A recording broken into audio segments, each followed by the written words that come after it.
Moro na sikreto. Kani ko pa, mao ni sikreto nako. Maybe ma-apply ni sa inyo nga para mahimo mo magmalapos. As a best of advice, if you want to make your life miserable, do not exert effort to build a better future. Just relax and spend all your life enjoying leisure and pleasure along with your friends who do not have an ambition to improve their lives and having no desire to spend on the favors of poverty. Kung ganahan mo nga mag-antos, ganahan mo kung ayaw, hindi tatong lang. Tatong. Kaya hindi ka abot sa panahon na kamo na po yung mga pamilya. Kamo na po yung mag-antos. Pero ganahan mo nga dili mo mag-antos. Ano yung pag-ibasok, ginas bakit ka mo?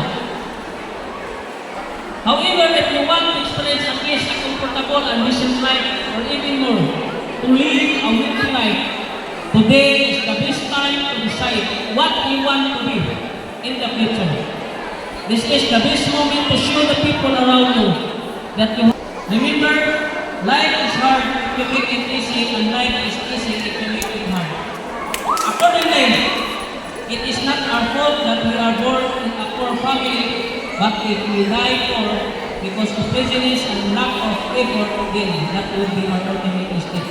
Dili na ko sada nga natao ka sa pamilya na pobre.